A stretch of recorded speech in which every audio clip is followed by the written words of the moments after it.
Everybody to the winners bracket, game 3, LGD versus Na'Vi! We are here inside what could be one of the best games of our life, because we just had one of them just before Na'Vi. LGD. Na'Vi were 30k ahead. And LGD, they kept going. They kept pounding. They used their Naga. And at the end of the day, their Naga actually let them down with that big old one. I think it's the pressure of this winners bracket finals, the pressure of knowing you are one game away from competing for $1 million. That kind of pressure forced the first mistake I think we've ever seen out from LGD, and the first ever game taken off them in this competition. Yeah, and at the same time, you've just got to say now we're going into game 3, and oh man. Yeah, let's see again. We've got a couple of bans to run through this. Chen, Lycan, Enigma banned by LGD, and Na'Vi have banned out Invoker, Morphling, as well as Prophet, and they choose to pick up Rubik Leshrac as a trade for Darkseer. And now, LGD, do you want your Siren again? Is Poppy's question. Would you like it? Do you think it's going to work now, for you? This is something I've been thinking about along the way in the tournament. What do LGD do when they lose a game? Do they have something new they pull off? Because it's like, if you remember the International one, Na'Vi were playing, to be fair, one strategy the whole way, and nobody touched them, so they didn't change it. And they lost one game to eHome, and they swapped around and did something else. Now what, LGD? Now they lost a game. What is going to be the new thing? Are they trying to play the same again and just relying on being better, or do they have something new they haven't shown us yet that they're going to pull off against Na'Vi? Because it seems to me right now that Na'Vi kind of have them figured out at this point. Yeah. Well, they do almost to a T, but you are right. What can they do? But then again, what can Na'Vi do? Are we going to see the same thing from them? Like we see Leshrac and Rubik. Yeah. We've seen Dendi go solo mid Rubik, or in the last case, he was on that bot lane doing it hard, but it was still a solo Rubik every single time by Dendi. Does he switch around? Do we see Rubik and Leshrac? Naga again from LGD comes up in the second slot, plus the Venomancer. LGD, if all goes wrong, go huge-ass teamfight AoE. That's their answer by the looks of it. Psst. Make some noise if you want Dendi Punch. It's something we hope to see in this game. It's still available, and since it is the third and last of the winners bracket, that's just something that we would love to see it happen. It would really be nice. It's been banned so much against Na'Vi in the tournament, they haven't really had many options to get it. And LGD have been banning it in the second phase again. Na'Vi not getting it. They get their Enchantress. So early game pressure again for them. Yep. I think we'll see a Juggernaut ban coming out of LGD now, because it looks like Na'Vi are planning this kind of push with consistent push where they keep healing up again. Now they have the Enchantress with the sprites, and they, if the Juggernaut is there for the healing ward again, they'll keep applying this kind of pressure. So sure, Na'Vi kind of figured LGD out, but it could just as well be the other way around as well. LGD first banning Entomage, though, and yeah, that's true. They're going to take Na'Vi, him out. What's it going to be? Could see them ban out something that has good synergy with that Darkseer. I think LGD will want to have more than just a Poison Nova to combo up with that Darkseer. They want to have something like a Ravage, perhaps, or maybe like a Sand King. SK Epicenter, even just a Burrow Strike. If you get Burrow Strike and 3 targets, we've seen Na'Vi play this in various tournaments as well. Darkseer, Sand King, Invoker, for example. Pull people together, stun, and then Meteor, and you just blast everything to pieces. And they're going to ban Dragon Knight first. Taking it 2 games in a row. In case LGD don't want to do anything new, they'll have to. And they ban the Juggernaut. There's the Juggernaut ban. So LGD, smart banning coming out from them. I'm wondering if Na'Vi will just remove the Tidehunter as their final one as well. Directed bans at Havost, these last 2. Yeah. Now Havost will have to play something new, and he's been playing like Anti-Mage Juggernaut for a lot of games What if Na'Vi switch this up? This is the trend we're seeing. And when you play best of 3s, it's always been the same kind of thing that's been running. Like, you know Puppy's going to be on Enchantress. You know you're going to have Arsat and Leshrac. You know you're going to have Dendi on Rubik. But what happens if a Vorst picks up the Leshrac and we see a hard carry Yamatar kind of style Leshrac come out from him? Then the entire game changes, and LGD's like, well, we weren't really expecting that. Or do we go with the standards, Na'Vi go with what they know? I think they'll go with what they know. Switching it up like this right now, well, I guess they know Havost Leshrac as well. They just need to remember that then they need another support to go with it. Yeah, they would. So if they hold on to this Leshrac pick as a carry, then I'm not sure it's good for them in terms of how they play out the game against this kind of lineup. They're going to ban Chaos Knight now as the last one for Na'Vi. We should see the Beastmaster pick up from Puppy as well. This is really interesting because now there's the Tide. Surprised they banned CK on top of the Tide. Must have seen this coming. So yeah. Well, we know Beastmaster should be the obvious pickup from Na'Vi now. They still need their offlane hero. So it's either Windrunner or Beastmaster Puppy's got to look at in this selection. And he might, well, unless he's feeling someone can go up straight up against Darkseer. If Darkseer's going top lane for LGD, put a Windrunner up against him or do something along those lines, something that can get rid of the creeps. Maybe we can go that classic kind of style with a Clinks, with an Orchid of the Malevolence. Classic mouse. It's possible. It's something Na'Vi have been playing as well, actually, but they didn't have so much success with it in the tournament, so I think they kind of threw that one away. There's our You're Beastmaster. Right, there's the Beastmaster, good call. And I'm hoping he's going to move out that bottom lane a little bit earlier. LGD needs a carry, and their Anti-Mage is out because they banned it themselves. Morphling is gone from Na'Vi. DK is gone from Na'Vi, and CK is gone. They get Queen of Pain for for Yao? Yeah, Queen of Pain for Yao, I suppose. Yeah, unless he takes Naga. And now, all right. No, Sala will take Naga in this scenario. What is it going to be? It could be anything. I'm going to go with a really ballsy call here and say they might pick up a Night Stalker. Simply because it's one of Havost's heroes. It's really good against Queen of Pain. The silence could be nice against Naga Siren. The problem they're going to have is if they go late game, they're dead. Pressure. Yeah, well, so were they in the last game. And the ensnare from Naga is really going to make it so hard for him to move on the map. Or we could go something completely over the top. And it's like, well, if they're going to go mass teamfight control, why don't we try and do the same? Do we even start looking at something which is just huge teamfight control and go like a Faceless Void or something? Do we try going down that line? Faceless Void could actually be a very Or do we even say, you know what, attack us all, we go Spectre? Spectre has not been picked yet. Yeah, they got these two big heroes. I'm a little bit afraid of Spectre in this. Void!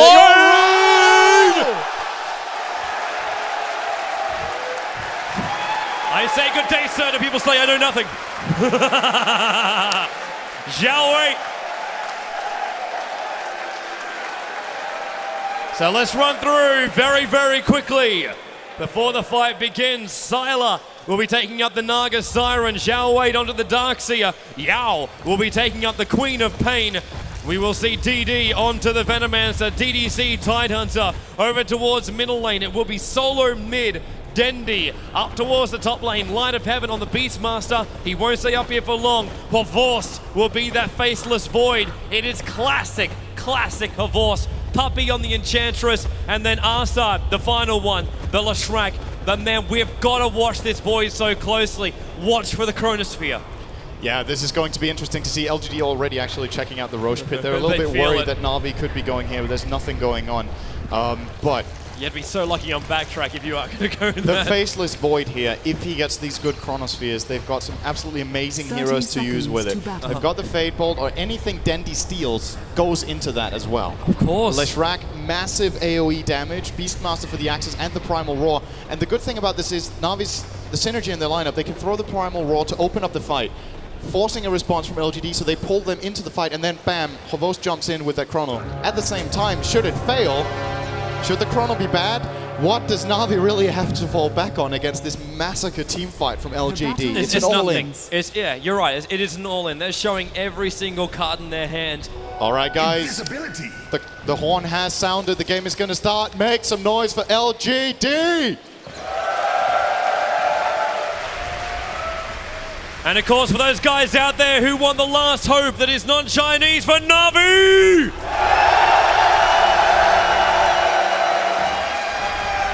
I think the crowd is slightly biased. Yeah, and what we need to remember is no matter who wins or loses this game, they're still not out. This is the winners bracket final. The loser goes up against IG in a best of 3 following shortly after this one. That is true. So this one is not a knockout game. You will get to see more of both of these teams in the tournament, so rejoice. There's going to be more good stuff coming out from both LG I love this Na'Vi. from Arsad, and now Zhao Wei. It's like, you want to edict me? I'm going to Iron Shell you. But he stops to right click, and now Havorst thinks, maybe I can have a crack at this one. But Arsad able just to catch that Darkseer off. And this is something which we did see earlier today, whereas the Darkseer he got nothing, but absolutely nothing on the off lane. But already Zhao Wei, 36 experience, which is a lot more than that other Darkseer did. Already forced back to the tower. Applying a lot of pressure here. What Na'Vi need to be careful of up top is that they don't lose the lane equilibrium. And you can just see Havost, he's doing whatever he can. He's tanking up creeps in order to hold the wave. Yep. He doesn't want Darkseer to push into the tower, because when that happens, the push is going to come back just as hard to him, and that means experience for Xiaowei. Yep. So Assad, this is a classic Na'Vi thing. Playing this Leshrac top edict is so powerful. Puppy, do you really have double Centaur this early on? They're going to look towards mid. Dandy set up. Whoa, what a blink! What a blink! The Centaur did try and stomp, but the big hoofs took too long to land. So close. That was, man, reflex. He must have been smashing that keyboard to pieces. It's the fastest blink in the tournament for Yao. But Yao, he's having such a great time in this mid lane. Scream, Sting, and Dendi. He just starts ticking down, and he wants to try and initiate, and that cost him a lot. That cost him a lot. That was telekinesis, and it was, well, it wasn't full Feybolt as well. Well, actually, it could have been. Actually, yeah, it was. And Dendi's only got one more hit left now. And Yao, he'll control this mid. Dendi still 80 gold away from having that bottle. Yeah, he's just going to get one last hit for that, but Yao will probably be claiming the first rune if... No, never mind, it's actually already claimed. He doesn't even have one stack of Ancients because they put that ward down before the initial spawn. This is where Light of Heaven needs Sentry Wars, but he can afford them, but... What do you really do, man? And you know a new ward's just going to be placed in a couple of minutes, a couple of seconds later. But this is a very unique situation. Pulls him in range of the tower, but Dendi, he needed that. That's his bottle. That's his bottle. We've seen a lot of games in this tournament with Xiaowei Darkseer offlane, and he always seems to be able to get something out of it. Yeah. He is completely out of this right now. Assad is locking him 100% down, and Havost is enjoying free farm top. Yeah, but so is Naga. Naga, they're both 70 for 7. Yeah, exactly. They're farming a Void for a Naga. And as far as that goes, I would like to say that favors Na'Vi. If you go into mid-game with a farmed Void against this kind of lineup, that could mean the world to you. On the other hand, Naga Siren, again, it's like what Puppy has been saying about Naga Siren. The reason he isn't that worried about it, mainly as a solo carry, is that he doesn't think it's strong enough as a solo carry. DD, have some fun, man. He's got also Poison Sting. He can actually have a lot of fun here with Light of Heaven if he wants to. He doesn't like fun. No. The fun ends here. Yeah. It's like Naga's ultimate. Fun does end here. Yep. And, well, the thing about the mid-game is Naga Siren with a lot of farm is going to get tanky and hard to bring down, but is it going to deal the damage that Void will? She's going to set up the team fight regardless of farm. That's all about her ultimate and the ensnare. But farming a Void against a Naga Siren in terms of damage output for the mid-game, I think Void is going to be really, really powerful. And he also has the Beastmaster aura favoring him as well. And attack speed on Void, we know Void is like arguably like the only hero in the game people consider Mask of Madness a viable choice on. That goes to show how much attack speed means for this hero. Because he has that time lock ability, the passive bash, that does bonus damage when he bashes. So more attack speed means more bashes, means more damage, and more stun. So attack speed on this hero really crucial, and the Beastmaster aura. It's actually been used a lot of times before, Beastmaster together with Void. Again, top really lane now going to jump on Xiaowei. Assad, he's got to get this split earth. They're holding there. She is no surge here for Darkseer, so he runs the opposite direction. This will be first blood. He does go down. Void with the hit. And I'm really going to say, Na'Vi needed this. Na'Vi so needed this. While you're saying Darkseer's not getting much on this top lane, he's able to at least get up to half a level, where Beastmaster has got nothing, not a single point. He's having Pina Coladas getting caught in the rain in that bot lane. Nothing is working for him. The big difference as far as that goes is how the heroes work. Darkseer with low level. Dendi just got blink. Dendi got blink. He's got an escape mechanism already. Darkseer with low level is way worse than Beastmaster with low level. Because Darkseer, he's more farm dependent, he's more level dependent. Beastmaster, you get the level 6, you do a lot for your team. Darkseer level 6, meh. You have like a little bit of Surge, some Iron Shell, and a little bit of Vacuum, but you don't skill the wall on level 6. It's not good enough. You need to max the other skills out. And Xiaowei is not finding the levels top. He says, I'm done with this. I'm going woods. Man, and he doesn't really have the tank ability to do it. He's getting crushed by this Ursa camp. He's going to have to use his salve for this. He'll get out. At least he should. He's already popping the salve. The worst thing will be if that actually triggers if they get a hit. So we've got a little bit of prep now on the bottom lane. Look where DD is. He's wanting Line of Heaven to walk past it. Line of Heaven's like, no way, man. I know exactly where you are. And at the same time, Puppy already level 5 and his Enchantress. So as far as the supports go on Na'Vi, we've got Leshrac level 3, Enchantress level 5. For LGD, Veno 3, Tide 4. So slight level advantage, but nothing really. And that's considering the wood advantage Puppy also has being Enchantress. He farms faster. Yeah. Actually, looking as far as our golden experience goes, really nothing in it. 500 going the way of Na'Vi as far as gold goes. 200 now, actually 500 going the way of LGD as far as their farm goes. It's probably because finally Darkseer got a last hit. Darkseer Woods, that's the last XP. That's the XP they're ahead. And the gold Na'Vi are ahead as the first blood. It's completely even. There's also something we should bear in mind. Like we got a double stack here of the little status there, and DDC, he can prepare that for the Darkseer. You're saying he's very level dependent. DDC also kind of is as well. Like he wants that level 6, but he's at a lot better time. So give those levels to Darkseer. Now 2 Iron Shell, 1 Surge, and that's really more than what he needs to stay on that top lane. He couldn't be there before because he had no escape mechanism. There was no Surge available to him. I honestly think it's impossible for Darkseer to come back on this top lane, even with level 3 or level 4 or level 5. So what, do we just leave Favorst up there for the next 30 minutes and then just see him come back out later Oh, on? it's not Darkseer who's going to stop him, at least, because Favorst has Chronosphere now, and Arsad will just run him to the edge of that, use Edict, and then drop the stun. It's a free kill. If Darkseer shows for Favorst on the lane, he's dead. And if it only drops the Iron Shells, Favorst has been doing a magnificent job at keeping the creep equilibrium, even against Darkseer's Iron Shell. So he's not achieving anything up here, but he's going to try again, and I don't think this is the right decision for Xiao 8. He is really not going to get anything here, I swear. If he goes into the jungle of LGD, then he's pulling it away from DD, then he's pulling it away from the Tidehunter. Not exactly, because the spots he's farming are these two here. He's farming these 2 spawns that they're not pulling anyway. The two spawns. Yeah, the 2 easy protected ones. 2 ones to the left, and it's not LGD's support's job to farm them. Nobody farms them right now, so they're free for him. He makes the decision to go top and take the chance. I don't think this is what he should be doing. Maybe he feels like he gets more gold from these Iron Shells, but he gets no experience. Arsad, hey, Stroon, he's going to chase down you! Stun, hits! Naga ulti, looking at Dandy, This thing going to be a rip. In his face! Sylar, stun, Leshrac, time it right! Not done! DDC's in, Leshrac will go down! Na'Vi didn't even know what to do with the other, like, let's do it, wait, what, we're doing what? Yeah, and even if that stun would have landed from Arsad, that would not have been a kill, so Sylar would have got away anyway, and they would have died to that Venomancer, but Dandy just stealing that song of the side. I was sitting there thinking, is he going to be able to do it on time before they get another spell that gets off from Naga? Yeah. And he was able to set it off, and they should have just got away there. But yeah, should have just run out. Good play from LGD to bring in the supports there and at least get that 1 kill on Leshrac, but I still think Na'Vi can be pretty happy with getting the trade-off. Leshrac for Queen of Pain is level 7, and he's looking very, very good. Poppy! Gonna tick! No boom! Living with a heal. Look at your Queen of Pain. What's wrong with her? I know. She's been tarred. She fell into a pool of oil. She has a mud bath before she plays. Yep. It's moisturizer, man. This is what happens when you get ganked by Arsad Leshrac. You drop into a pool of oil. Dandy steals Sonic Wave. Oh, man.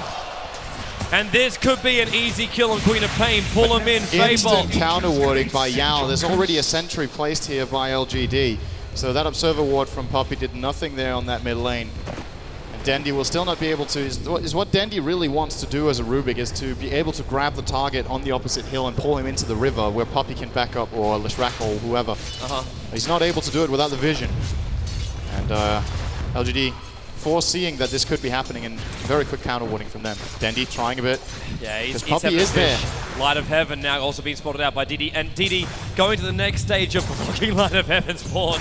He just throws a Serpent Ward up there, or not a Serpent Ward, a Plague Ward every single time he thinks, yeah, it's going to spawn now. It's an excellent counter. Now, he can always use it. Bottom lane, now Sylar wants to make a move, gets the Ensnare out in Light of Heaven. DDC, there's the Gush. Ravage is up for this one. Careful on the TP. Dendy comes in, picks up DDC. Stellar Shrek stun doesn't work quite right. Force jumps in, big stun on him, and the Chrono holding Sylar. Bash it down. Dendy stole Ravage. He pulls it back, and the stun. Massive from Na'Vi! And Yao! Poppy on Yao! Doing damage! Poppy, he can't finish him. Last impetus, it misses! Up the hill, misses it out. Man, big plays coming out from Na'Vi. Big Chronosphere. And the crowd getting pumped up with Na'Vi's execution.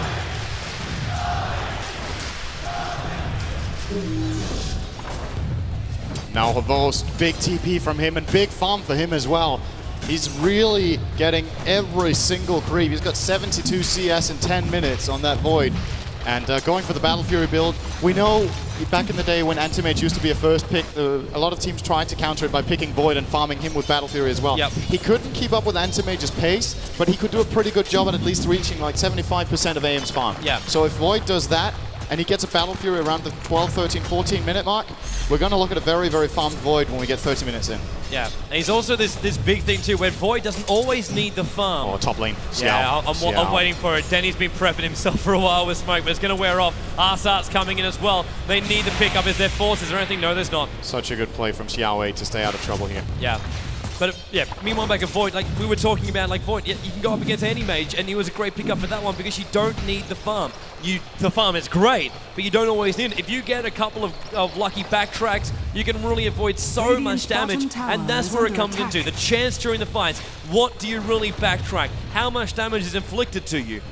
You never really know, and Puppey just being a bit of a twit to LGD, getting rid of that bottom route so they cannot pick it up, and denying, more importantly, Yao that option. And Dendi in the mid lane now, what's he looking at?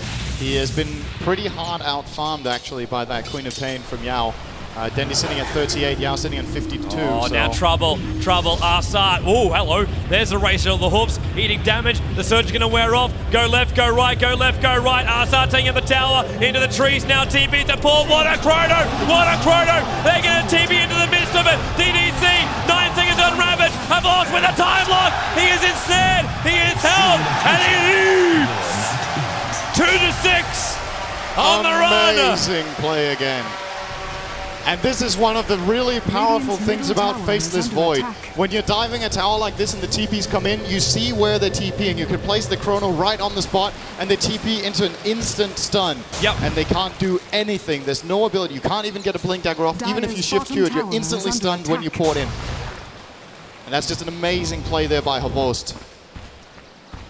So now top lane, LGD feel Na'Vi want to come, and I can pretty much assure you they are about to do that. 5 heroes assembling. The last to rejoin will be Havost. There will be no wall. Hello. They want to get that Ravage. Where is the tide? There is the tide. Nolty off. There we go. Light of Heaven out of range. Quality kills off Dandy straight away. Now going to go on Puppey. Off on the side lane. Light of Heaven as well as Puppey. Puppey turning around here on Yao. Try to bring him down. Now they're going to go in. Puppey to take a fall. Up in the high ground. Beastmaster goes down 2. 3 down for Na'Vi.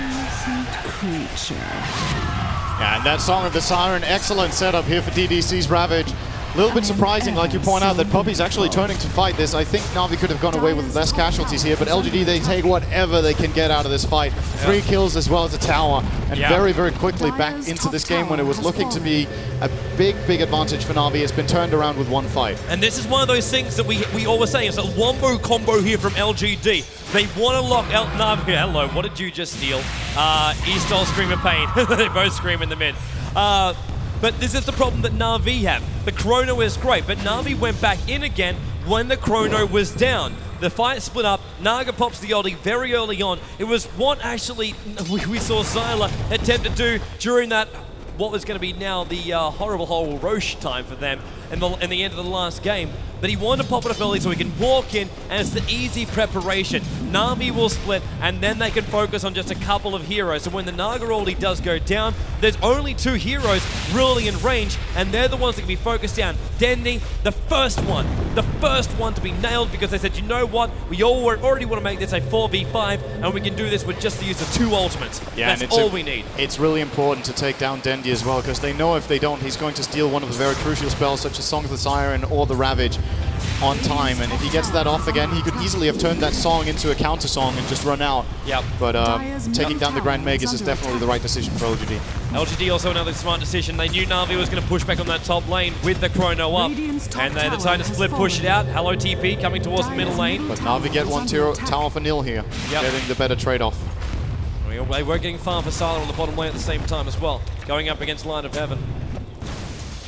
And LGD, they put the defense line up, and they're not going to be too sad about this. As we've said many, many times, when you push down a tower, it's got to be for a purpose. Taking down a tower and you get the cash, yeah, that's great. But if Na'Vi want to try and gank up on the top lane, it means now they've got to dive, past the secret shop of LGD and go deep into the Radiant territory. And when you do that, you have a lot more risk chance of getting caught out of position.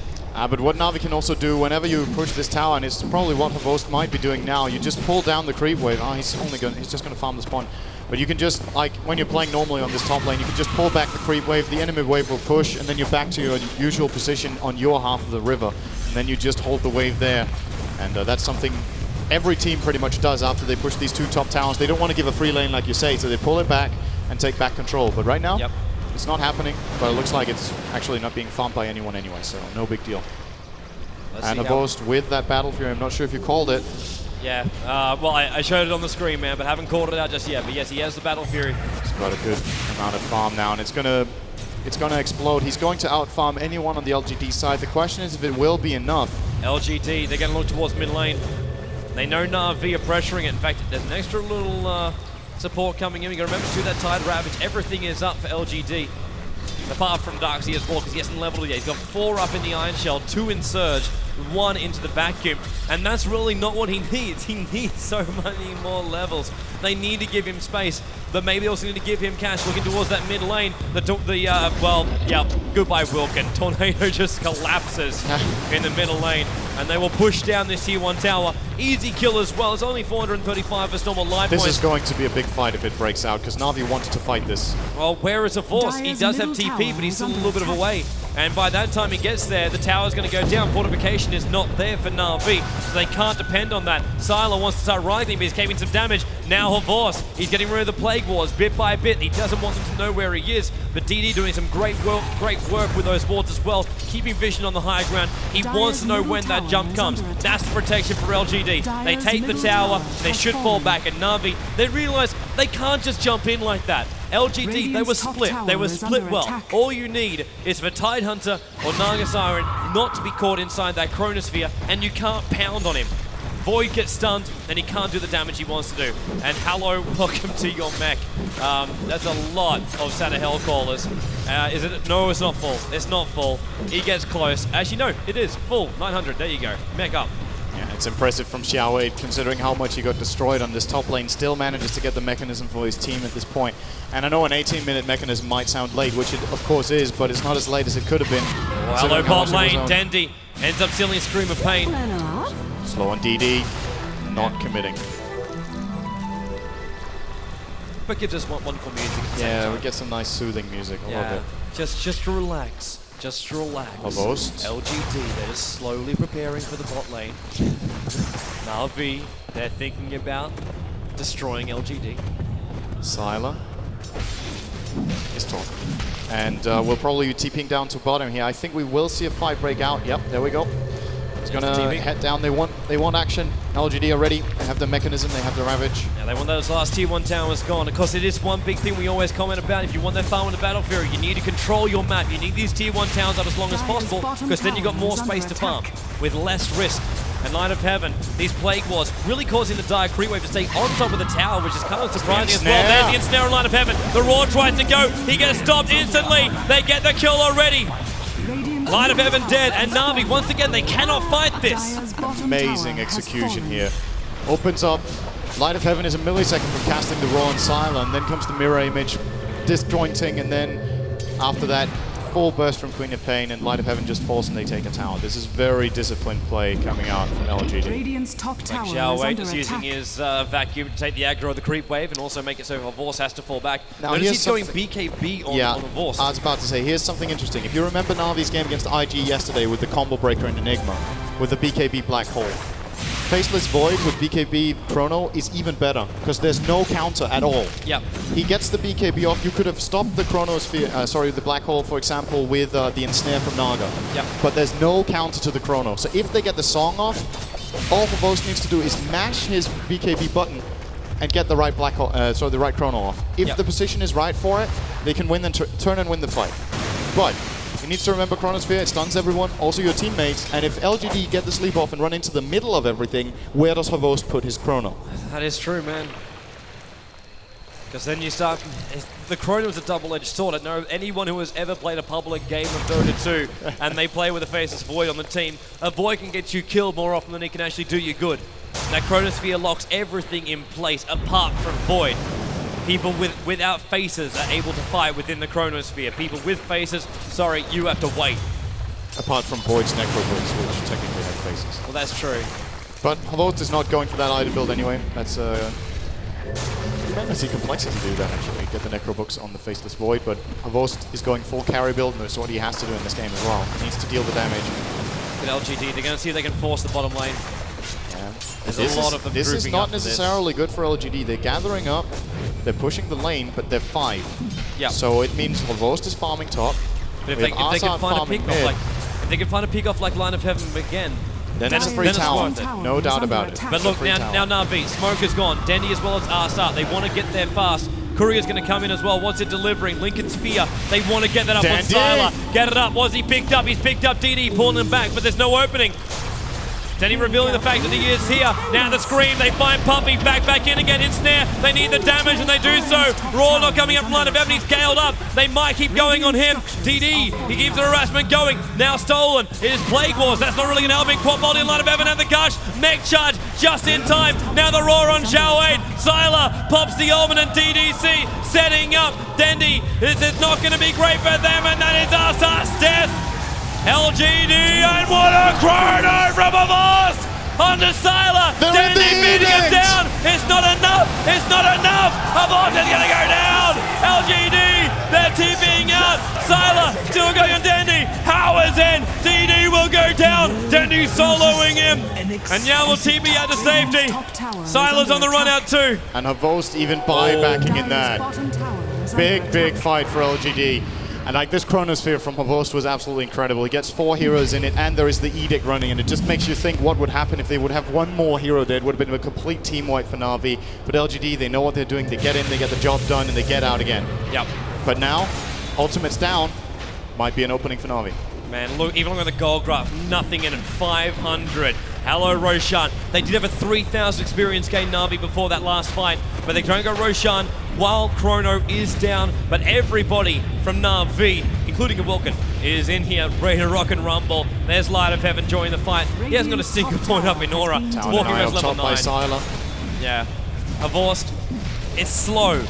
It's slow, but LGD are nowhere near stopping them. Heal out from Puppy. It's now 2,400. LGD, they're making a move. They're making a move in. 700, 400, 300. Now 0 back up. Pulls 2 up. No Chrono. He's just trying to bash down the Darks here, and it's working well. Dendy still alive on 5 HP. DDC will finish him off. Meanwhile, back at the Edict Pulse. Trying to go on Sylar. Trying to go on DDD. Maybe it's going to be enough. Arsat is there. The gush. Arsat is brought down. Blink away by Yao. Line of Heaven already used a Raw. Now being stolen out. What is that for Denny? It's a blink. He's going to chase him up. Pull him back. Lock him down. But blink away by Yao. Forced up. Denny's on the chase. Is there another? I do not think so. Void in the end. Killing off DDC. So the Tidehunter going down a long way from home. But Roshan taken nonetheless. They take Aegis Roshan, they take a 2 for 1, but Dendy rebuys in that, so in that sense the fight fairly even. But that means it's basically just a Roshan for Na'Vi if you do a little bit of an addition and subtraction on that. And now, down bottom, Void. He does not have the Chrono. He used that to kill the Tide, I believe. And will retreat, but he has BKB now. Dendy. I think he's searching. Is he serious about this? I don't know, man. Is Denny ever serious? you saw the interview. I wonder if there's a choreo here. Maybe. Yao. Let's have a look. Get him on bot lane. He's almost got Sheepstick too. He's only one basically a Void Stone away from having a Sheepstick. Just look at the CS chart. This is what I was talking about. Havost is really gaining a significant lead now. He's up to about 200 CS 25 minutes in. It's Antimage-like farm. It's not completely there, but it's pretty damn close. And Void is a hero that, like Antimage, with those items, can really go to town. As then he's got to be really careful now. Cannot stay too close. He pulls this tower is down. definitely going LGD. They take what they can. They know the Chrono's down for Havost. He used it against DDC. Yeah. They knew what they could take. They take it, and no need to overextend themselves. And this one is looking like it's going to be a nail biter. This is so close right now. Na'Vi 3k XP, 1.5 on the gold. Once again, we find ourselves in another game where execution is what's going to win the game. It comes down to the player's skill. Everything is level. Everyone has their strat. They know what they want to achieve. The question is who can deny the opposition. Oh, Dendi gets a blink. Now he has Dendi build. He has blink, blink, and force stop. Good luck catching this guy. Well, we saw him hopping around in the courier before, so maybe that's his inspiration. Yeah, well, he's... Oh god, don't remind me. I'll remind you, man. I'll even link it to you on YouTube later on. Thank you. Yeah, Dendi pushing out the mid lane now together with Puppy. I'm not sure if Na'Vi have plans of setting up a fight. Havost is here as well with that Chronosphere, with the BKB up, with the Aegis up. So now what Havost can do is he can actually jump in and start the fight without Chrono. If he feels like it's the right decision, he can jump in and start bashing away at somebody. If the Roar then follows through, LGD have to respond. And how do they respond to the Aegis and Void? Nice backtrack. We haven't talked about that yet. Not really. Yeah, well, a little bit. We did before. We touched on it a little bit, but that's going to be important against something like Sonic Wave and Ravage. If you can block out that damage with a couple of good backtracks, they can't really bring down the Void. Because LGD's damage is based on these AoE bursts. Scythe of Ice now. Yao's now got that. He's finished it. Oh, wow. I said he was close before, but 27 minutes. Very big item. Arguably one of the best items in the game against Void. Jump in, hex him up, and then they nail him before that BKB can pop. And if it works like it did in Dota 1, correct me if I'm wrong, but I think the hex disables backtrack. Yes, so it's triggered like an evasion. So with that hex on, Void cannot block the damage, and that setup is what they're going to need to burst him down really fast. But then again, Void, is he even going to be possible to burst down very fast in 10 minutes? He is getting farm. He's getting very, very big on the farm. We've got a smoke now coming up from LGD. Also, Reaver coming out from Nagasaki. So not going to go for the Manta. Going to go straight for Heart. And look at them go straight up the mid. Are they going? No, Roshan's not up again. There's no one on bot lane. They need to go jungle. I'm not sure if this is the right decision from Sylar, because they need somebody to deal the damage. They have this spell burst and that's it. And Sylar is the only real physical Here we go. Puppy, there's the blink in and the hex on him. Scream, they got to get the damage. Backing him back in again. Tornado's going to set up Corpoldi. Going to go through Puppy, but the Roar is keeping him alive with a heal and a Force jumped in for the ultimate. DDC, he does the Ravage. It's just saving him a little bit and then he steals Ravage. Then he returns Ravage right into LGD. Arsar trying to bring down DD with a pulse. Then try to put him back into the wall. And that will be DD. Going down high. Xiaowei pulled back in. And he goes down. Yao the only one to escape.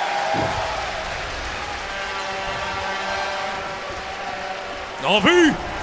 Radiant's bottom tower. Just excellently structured fight there. It's unbelievable that Puppy doesn't die here. He gets jumped by Hex, all sorts of spells. They force stuff him out. He puts on the sprites, heals up, and in comes Havost. Gets 2 in the Chrono. Not really the best Chrono in the world, but it's enough. It forces out the Ravage. Dendi steals it, smack bang, 4 kills. Yep. Unbelievable play. Quick turnaround. And Naga losing her bite. But 12 to 14, do we even want to check out the drastic change? I think we better. And it is a drastic change. Almost 7,500 in experience. And gold down to 2K as well. And in my opinion, time is kind of ticking for LGD because they have this kind of wombo combo, but is it going to carry it in late game against the Faceless Void?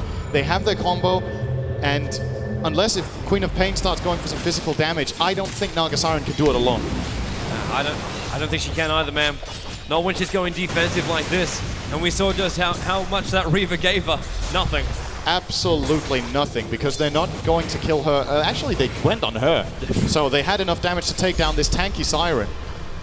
So it just makes you wonder, how fast can they kill the others if they're the ones in the Chrono? Also notice too, Na'Vi just kept walking through the Darkseer wall. They didn't care about it. There's a level 2 wall they kept on walking through, but it did them very little to no damage. They were still walking around with mech. There was no pipe, but the BKBs just made it so they didn't really care, and Urn Charges were being passed out by Puppy after he managed to live.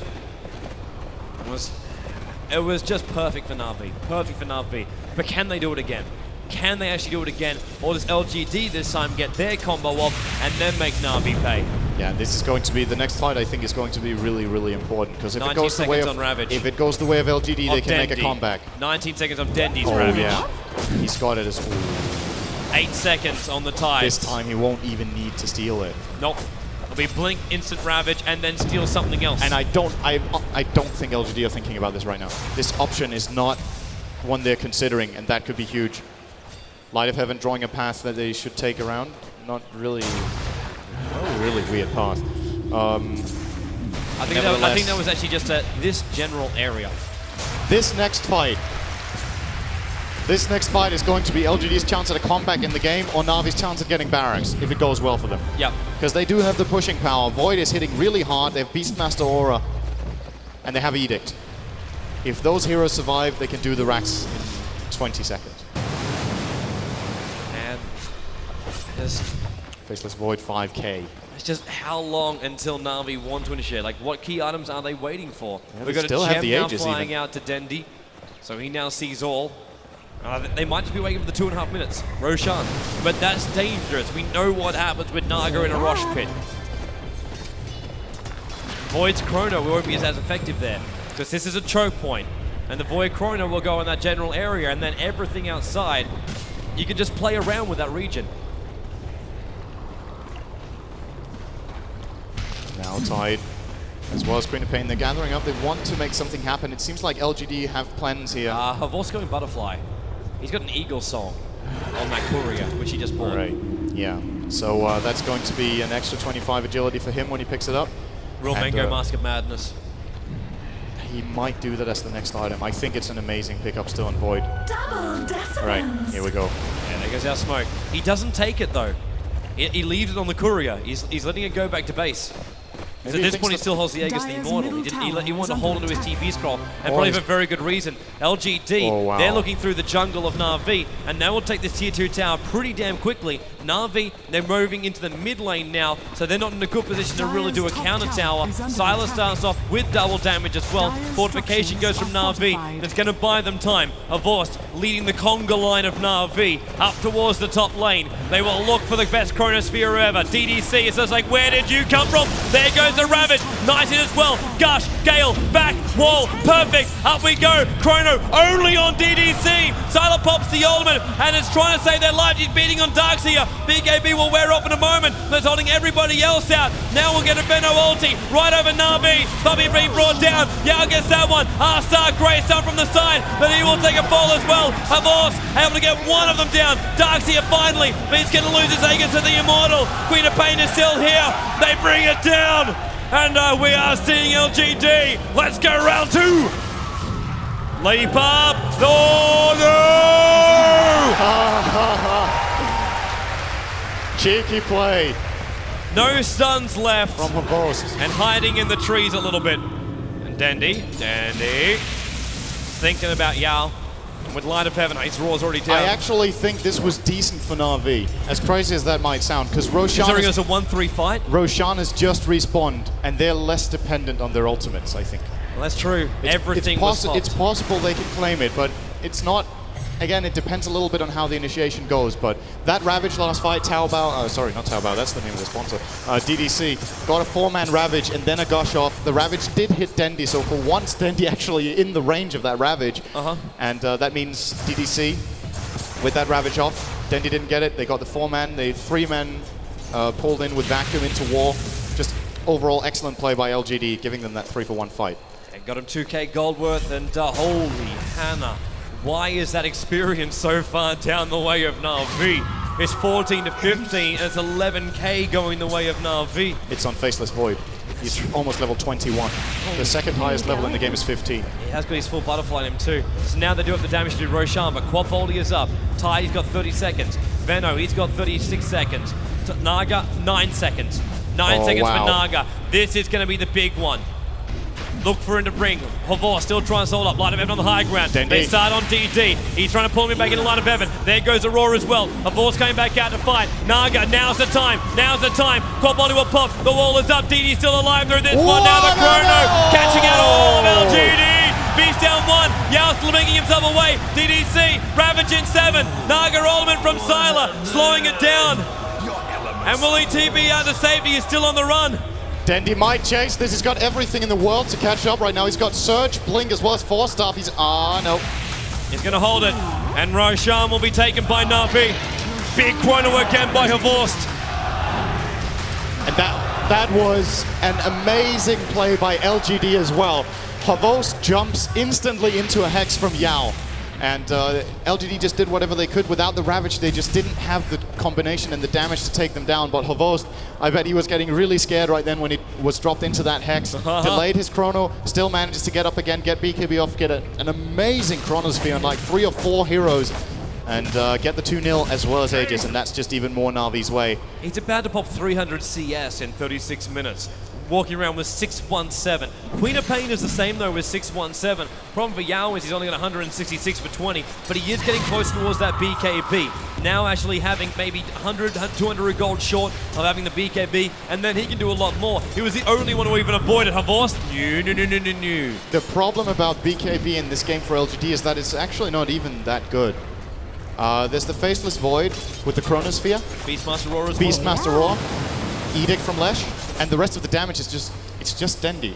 Yep. I mean, it's his spells which are not as such mainly used for damage, but more for control. They want Havost to be the big damage dealer in late game. It's not going to be the Rubik. Yeah. So what Quap can avoid with this BKB is something like getting hit by the Lesh stun and by the telekinesis from Dendi, but that's it. Void doesn't care about BKB. This hero ignores it. Yep. He still does everything. The only thing that doesn't hit is like the time walk slow. I think his time lock should even work through BKB. The bash does. If it's like in Dota 1, which I believe it is. It's been a very long time since I've seen a Void in competitive play, so I might have forgot, but it should work. The time lock should bash BKB targets as well. So, I mean, I'm a little bit questioning this item pickup for Yao, because I don't think it's going to do enough for him compared to some other sort of item that he could pick up. I'm not sure what he should be getting instead, though. That's the question. I'm just actually wondering what's going to happen with Sylar now. Heart is done, Linked Sphere is done. So stayability and the ability to just live through the fight, even if all the combo does come off from Na'Vi, he's got most of it. But he needs that Manta style. He needs to be dealing that damage, because the biggest problem I saw was the fact that LGD, they catch somebody out, but they can't instantly kill them. Queen of Pain, if her burst damage is not enough, you need someone who can right-click it, and that's someone that can also go through the backtrack. Big item on Light of Oh man, Heaven. is he going to go Daedalus on Havost? Yes, he is. He's got Crystallis already. And there's a big item on Light of Heaven as well. Don't underestimate Aghanim's Roar. This range is incredibly long.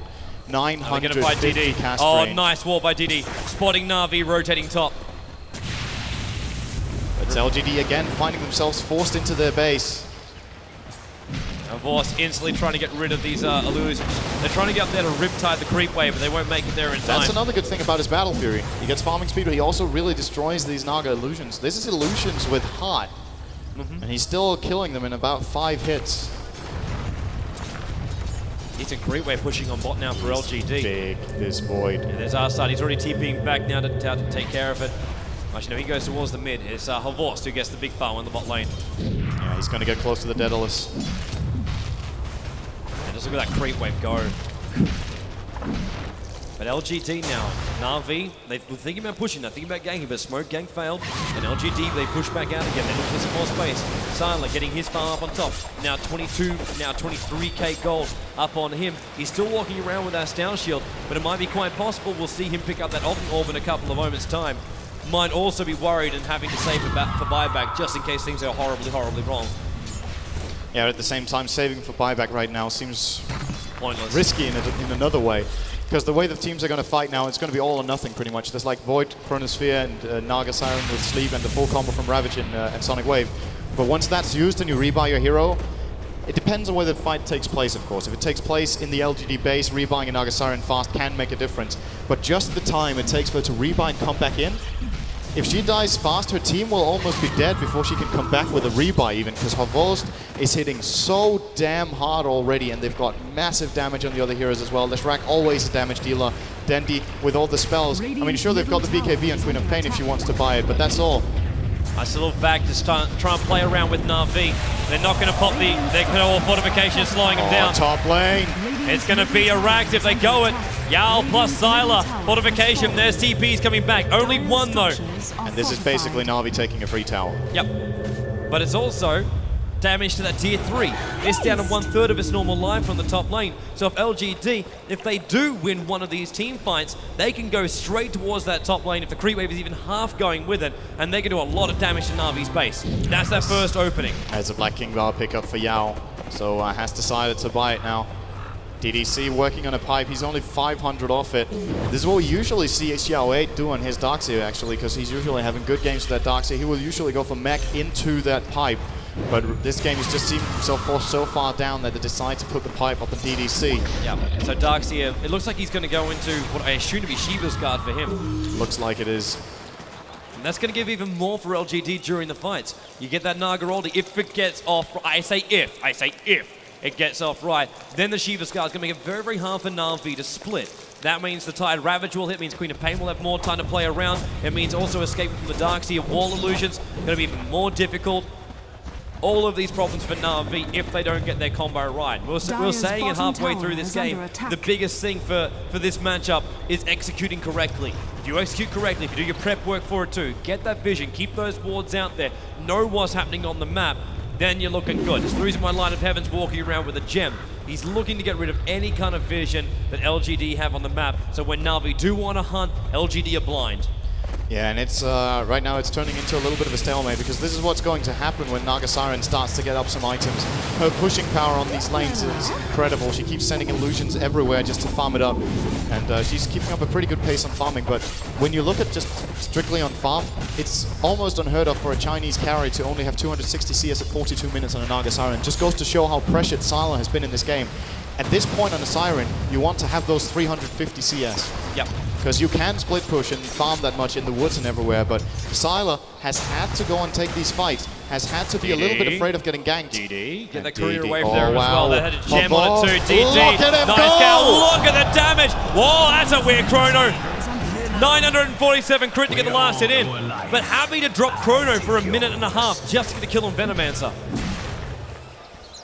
This void hits hard. Yeah. Thank you, that was all. Yeah. Sick damage from Havost here. He's got that Daedalus up, like you're saying now. I wonder what his final item is going to be. I don't think he will replace anything anytime soon.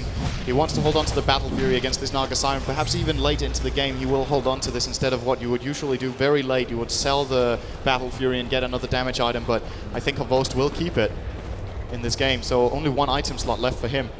And are they really going to do this? LGD, I think they know.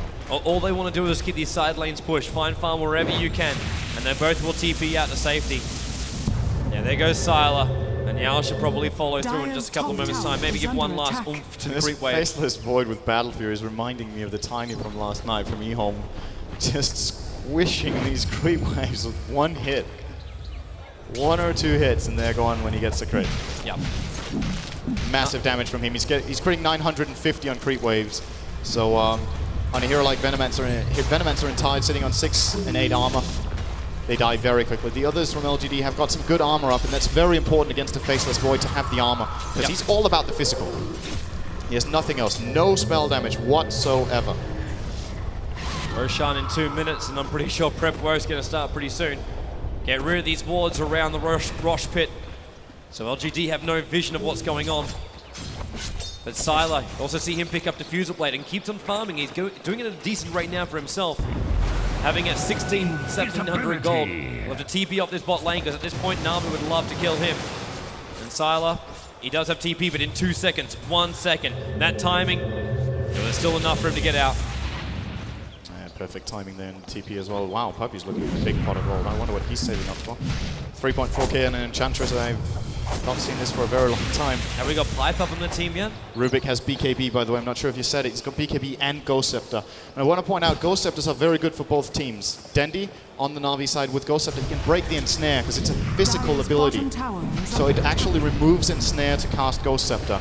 And then on the other side, LGD, Xiao8 has a Ghost Scepter. And once he procs that, Faceless Void, even in the Chronosphere, can't attack him if the Ghost Scepter goes off before. So a very good item pickup for both sides right now. Na'Vi are coming mid.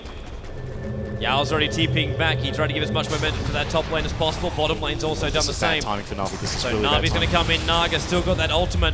They want to jump in, and now Zhao pulls him in. Nice and snare. Catches on Divorce. There's going to be a Gale as well, but look at him just backtrack almost everything. He's tanking it up. Sylar, couple of illusions out there. Manages to drop the armor again. There's both backtrack and evasion from Butterfly. Nice. Man, look at that tower. They force fortification. And the sting goes off and Divorce out again. Now Na'Vi needs to be careful. Roshan's back. Yeah. The Aegis is gone. So there's Blink! Havos! Chicken back! Ollie, Ravage, everything! 2 down! Instant kills against him! Double fight back! Ravage will pop! Danny's on low life! Assad trying to stand within all of LGD! He is on the run! TP out by Light of Heaven! They do see Assad, but they will not finish him off! But double buyback already! They are running for Roshan! They need to get this Aegis cheese! Look at that Voss! He's going solo! 950 crits coming out from him. They want to keep going. Puppy will come in as well. LGD, they are in no position to stop this. Na'Vi, even though they lose that fight, they will take Roshan. And She's a good on the track. buyback from him. Pain without consequence. And it makes you wonder if Na'Vi actually planned for this to happen. I don't think so. I think No, they got taken not at by all. surprise by the Not Aegis at all. running out. But now the ultimates are down for LGD. And maybe Na'Vi can just go for this. The mid tower, 1/3 HP. Dendi's back in Naga's still got 20 her seconds. ultimate. Naga's Naga still will got have hers, but it's 90 seconds on Ravage, and they can push this out in about 20. But they need to have Dendi come in as well, and it's going to take him a little while. He'll TP to the mid tower. He'll then 4-staff as well as Blink, and well, okay, actually, it won't take him that long to get there. Leapfrog. He will be here in about 30 seconds time if that's it, and that's enough. There won't be a Ravage for that. And I really think Na'Vi want it. I think they want it so bad, because now they've rebought for it anyway. Look at him checking out Sylar. They would like it. Horse jumps in, and he's just going to try and bring down as much as possible. He is losing a little bit of mana, but that evasion and backtrack, man, it's so hard to get land a hit on about him. these illusions, man. I'm tired. 50 seconds. Now they will. Now they will go. Venom's Can got Na'Vi 20. find the opening? The glyph is even on cooldown for LGD. They used it before. Yao's got to come back. Yao has got to come back. Naga might try and stall him. There's the ensnare. Gush as well. Riptide as well. Chrono, not yet. Silent stuff. Holding him mid. Darkseer wall is there. Horse and a half-life. And a secondary wall done by Dandy. It's a crisscross in the mid. And Raw. No, it's not going to go out. Light of Heaven throws out the Axis. Raw's already on cooldown. But they're delaying them. There's a wall which is making it impenetrable for both sides. And Ravage is back up in 18 seconds. Great defense by LGD. Yeah, amazing play from LGD here.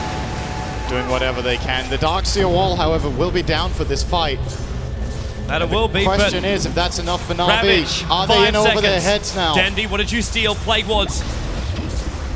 So the wall is down, but we've got Naga ult, we've got Venom ult, we've got Tide ulti, we got Quap ulti. Beastmaster Raw, 2 seconds. Chrono is up. They're waiting to have a crack. Sitting on the front lines.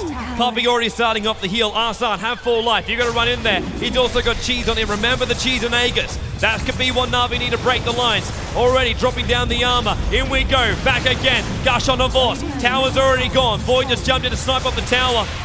Fable going to go through the Darkseer.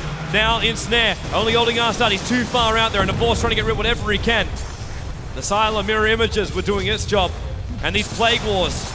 They're causing so many issues for Na'Vi to get in, not only just to get into the base, but also for positioning-wise. They're making kind a of huge annoying block. them, I think. Havos is annoyed by these wards, I think, because he wants to be able to walk freely inside the base, but he has to use the time walk to get in.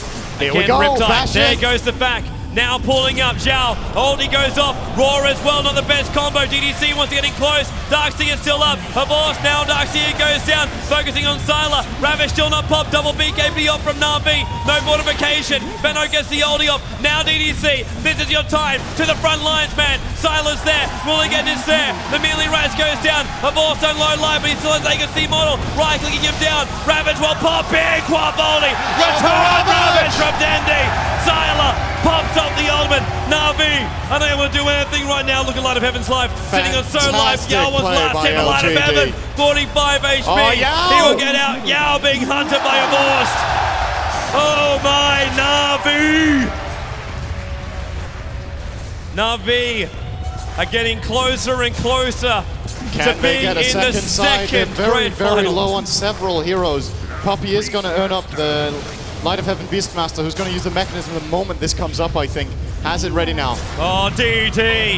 Go Scepter. Gale is stolen. Gale is returned. Sylar pops up mirror images. TD already dead. Na'Vi. Raw goes on Sylar. Sylar. Riptide. Trying to bring down the Vorst again. He's got no Aegis this time around. Nice back. No wall. Couldn't get off the combo. Now we can drop off the wall, but no, he can't. 1K crit comes out from a Vorst.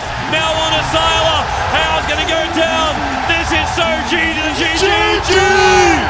Na'Vi. They go to the second grand final. here for the international. They are going nuts in the box. LGD, not a single game is lost. Oppa, Na'Vi style.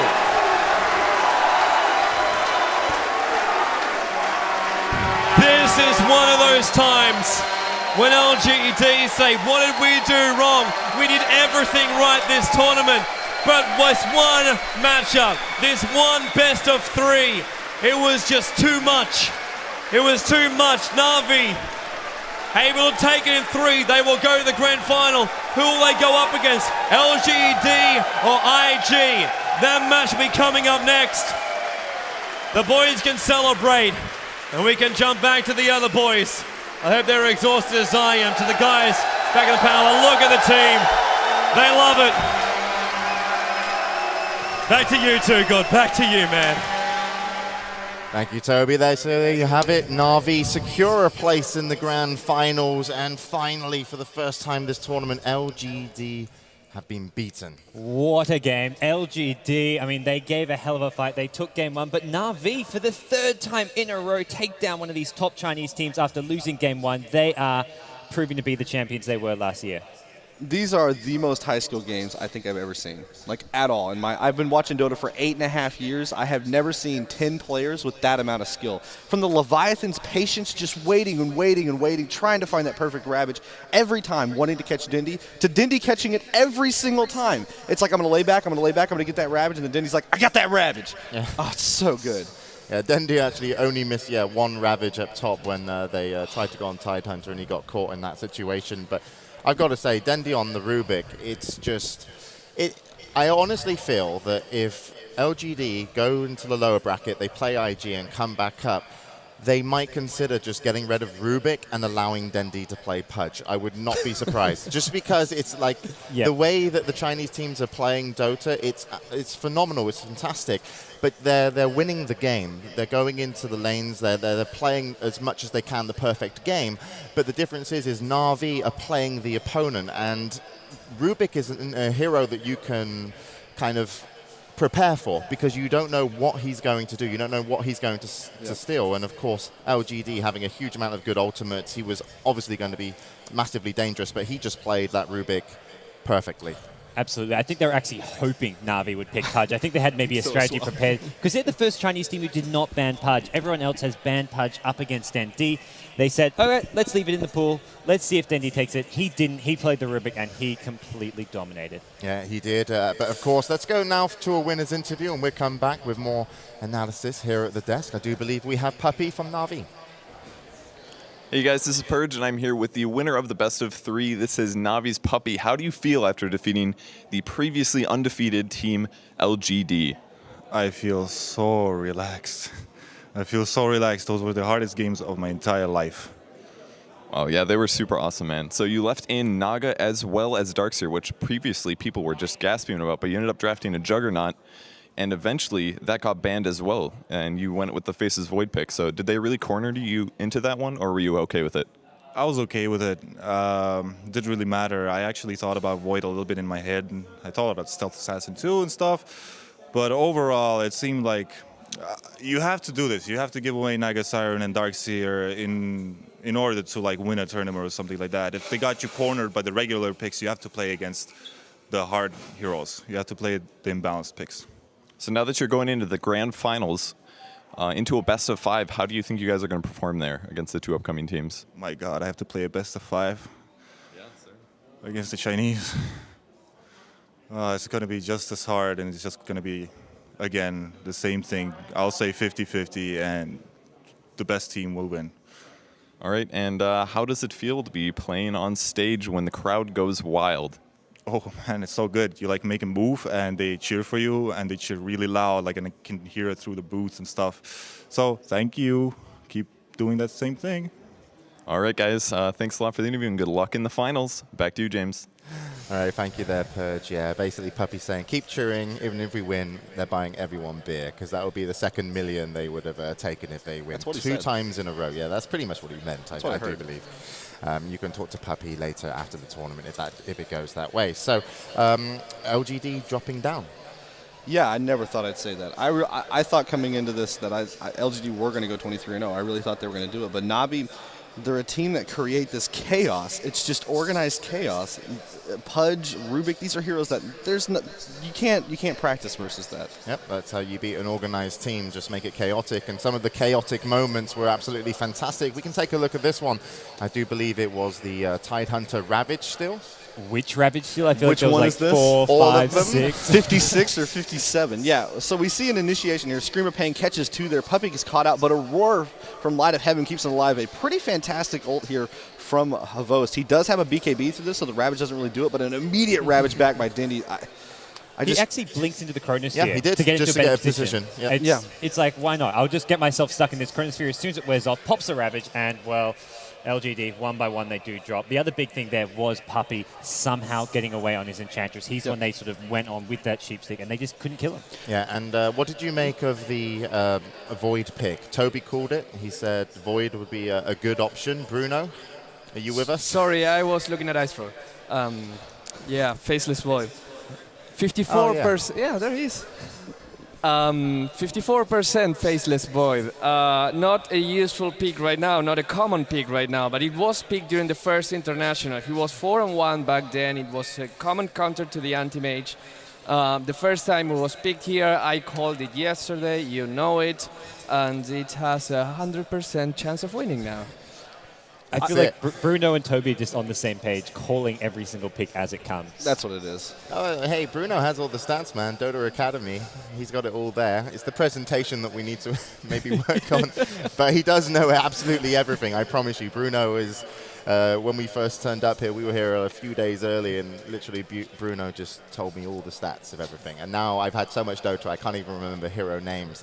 My head's exploding with it. So the good thing about Na'Vi, though, not only going into the grand finals where that's where you want to be, but it's also the fact that they get to watch the next game. Yes. And they get to rest, because Puppy just mentioned, what, I have to play a best of 5? Yes, you do. Yeah. But they get some time to rest now. And of course, LGD will go up versus IG next. There will be an hour break, where I believe we'll be interviewing some of the players here at the panel.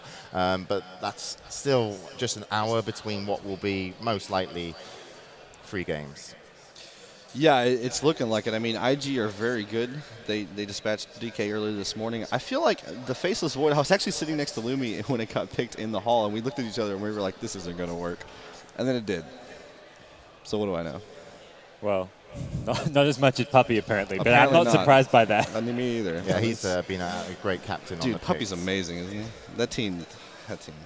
And of course, if you guys just want to get an update on the brackets, we can show you what's coming up next. In the lower bracket, we're going to be going to the lower bracket grand finals. Loser of the lower bracket grand finals will, of course, come third. But there you can see in the winner bracket finals, we have Na'Vi winning.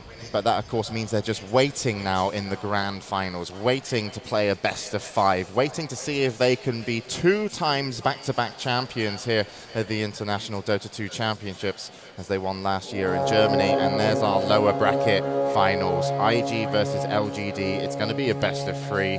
LGD, I do feel, still have the edge in terms of performance so far. They've dropped now 2 maps.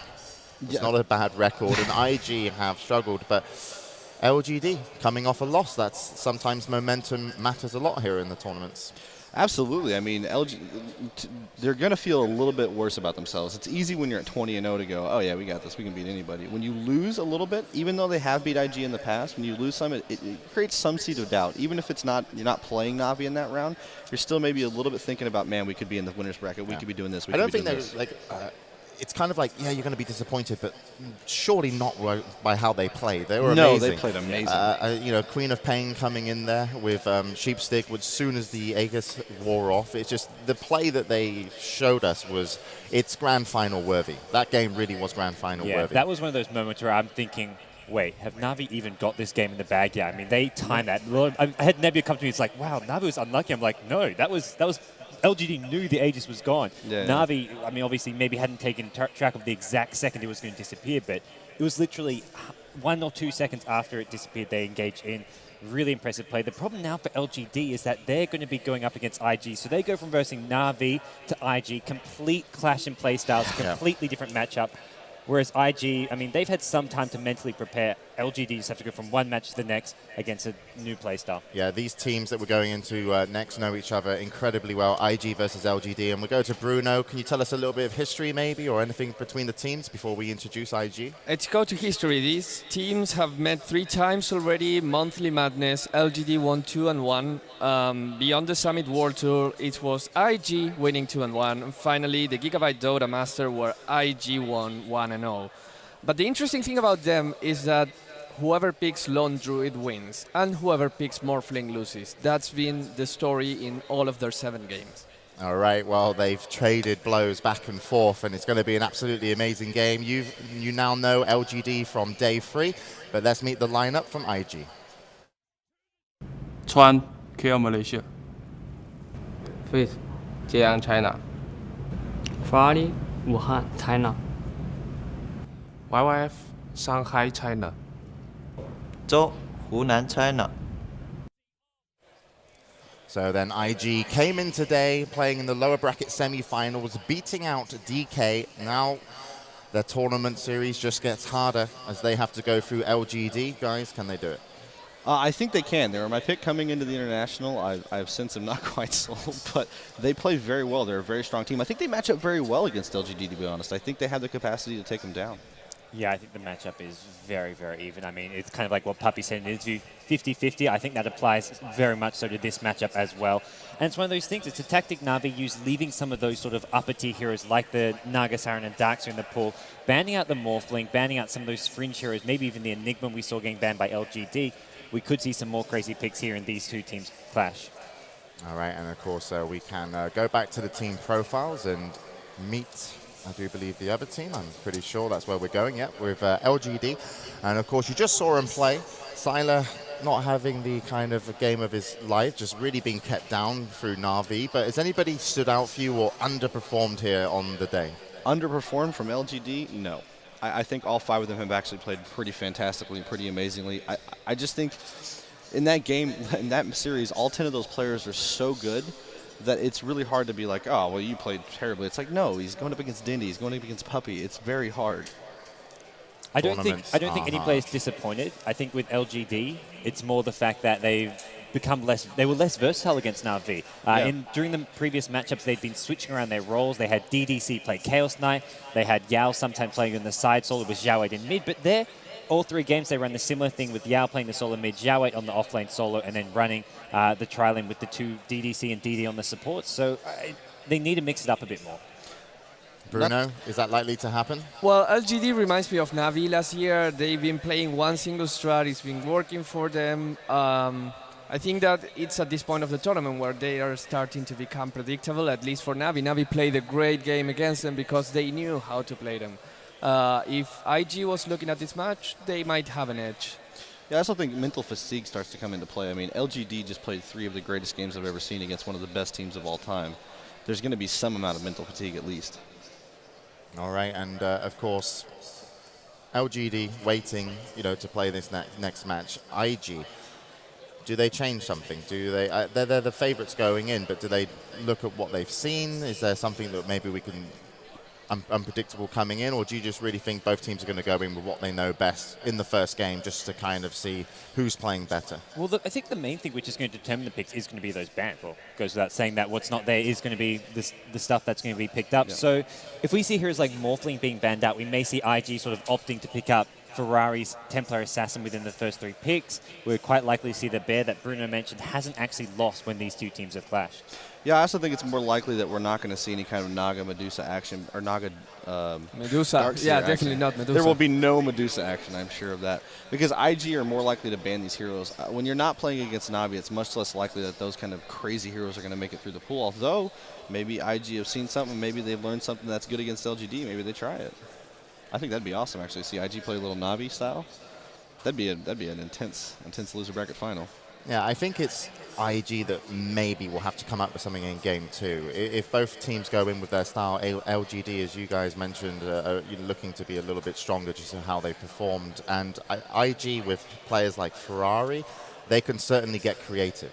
I think IG are actually, a very aggressive team. In some ways, they're more aggressive than Na'Vi. They look for the kills more. Na'Vi love to look for the pushes, the openings where they can get a nice little team fight. But with IG, Yesterday they were running Zhou in that solo mid, and he was sort of veering off, getting runes, trying to gank those lanes, and it looked really promising for them when they went up against Na'Vi. They had 3, and I mean, Na'Vi have had everything has gone to 3 games. It's always been close.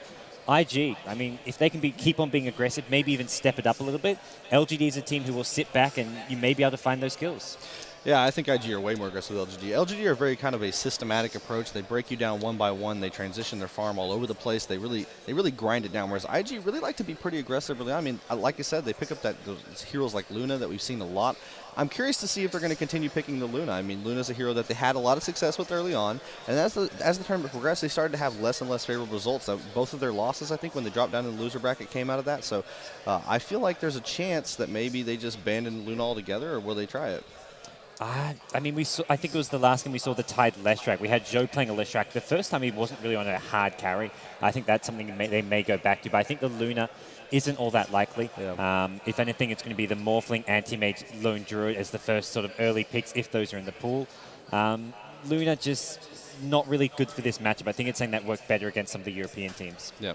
All right, and of course, guys, we're going to throw it to the game in just a moment. Just to remind you, though, you can follow the tournament on Twitter. You can follow Dota2 at Dota2 on Twitter. And also, if you want to join the discussion, hashtag DotaTI, TI for the international. Let's get it trending. Get the Dota2 out there to the world. Someone make a post on Reddit R Gaming as well.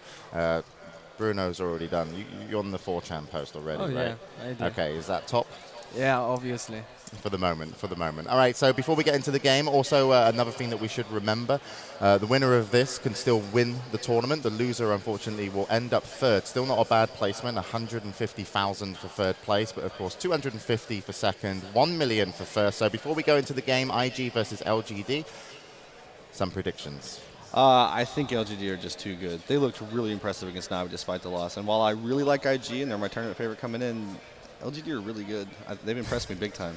Well, when you play a better team, you often end up stepping it up yourself. That's true. what we see with Na'Vi. That's true. Look at Na'Vi in group stage. Look at them now. I do think this is a lot closer than I make it sound. I think okay. IG are a very, very good team. I mean, if you scale of 1 to 100, I'm going to go with like a 95 for LGD and like a 93 for IG. Historically, like greatest all-time team. All right, Gods. I'm going with IG. I mean, these players, this team has had won more big tournaments in Dota 1, just has more tournament experience. And LGD, as versatile as they are with their picks, they don't run the Chen Enchantress. They don't have a jungle. It's something that just gives IG a bit of an edge. All right, Statman Bruno, where are you with this matchup?